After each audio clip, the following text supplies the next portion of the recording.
Hi, and welcome once again to Reading with Miss Jennifer. As you can see tonight, I have two new partners to read with me, and it is Jessie the Yodeling Cowgirl and Bullseye, Woody's horse, from the second Toy Story movie.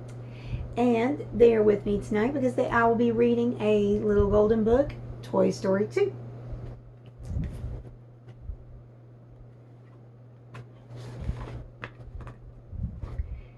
And it is illustrated by Ben Butcher and adapted by Christopher Nicholas.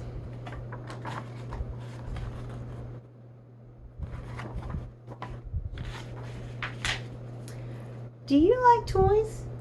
Well, Andy sure does. He has all different kinds of toys, and he loves to play with each and every one of them.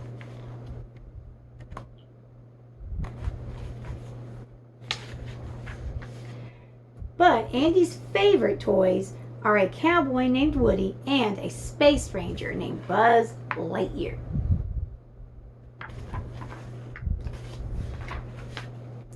One day, something terrible happened. Woody was torn out.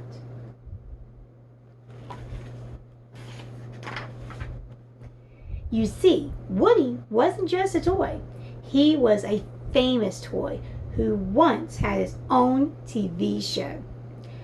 Along with Jessie the Cowgirl, Bullseye the Horse, and Stinky Pete the Prospector, Woody starred in Woody's Roundup.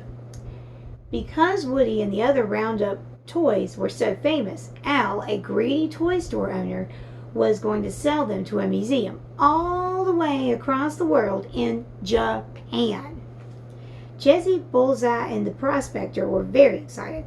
They had been in storage for a long time.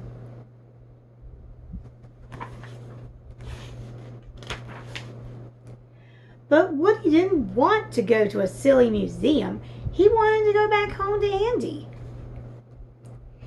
That is, he did until Jessie told him a story. Just as Woody had Andy, Jessie once had a little girl who loved her. They played together, they laughed together, they spent every day together until the girl grew up and forgot all about Jessie. Woody began to wonder if Andy would grow up and forget about him.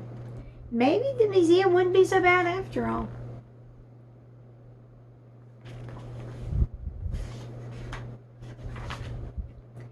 Meanwhile, Buzz Lightyear had been busy planning a rescue mission. Mr. Potato Head, Slinky Dog, Ham, Buzz, and Rex all set off together to find Woody.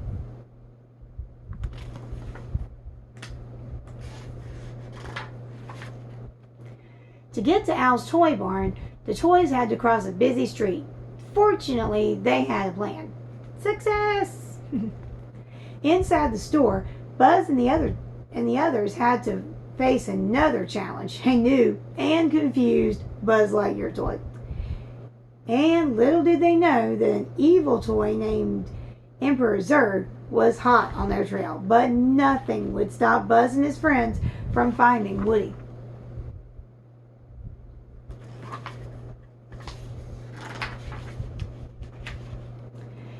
They quickly found Al in the office of the toy store and followed him to his apartment. And there was Woody. But there was one problem. Woody had decided to go to the museum with the other Roundup toys. He didn't want to end up forgotten and in storage. Buzz tried to convince Woody to go home to Andy, but the cowboy had made up his mind, so Buzz and the others left without Woody.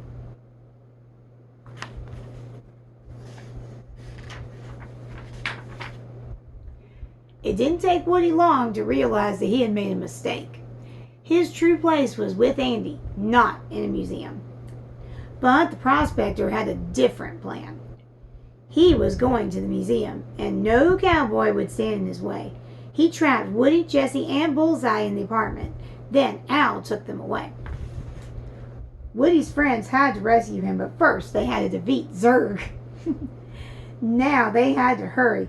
Al was on his way to the airport. Next stop, Japan.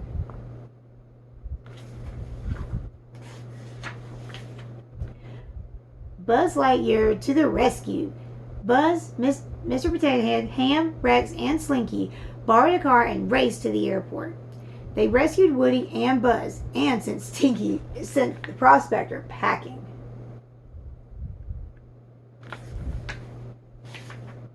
Unfortunately, poor Jessie got stuck on the plane.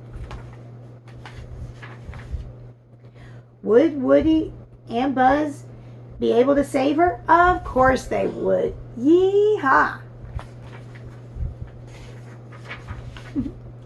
Soon, Woody, Buzz, Rex, Ham, Mr. Potato Head, and Slinky were back in Andy's room, along with their new friends, Jessie and Bullseye. All the toys knew they couldn't stop Andy from growing up, but they wouldn't miss it for the world. The end. I hope you guys enjoyed that story, and just like Andy has loads of adventures with his toys, I hope you guys have lots of adventures with yours. See you next time.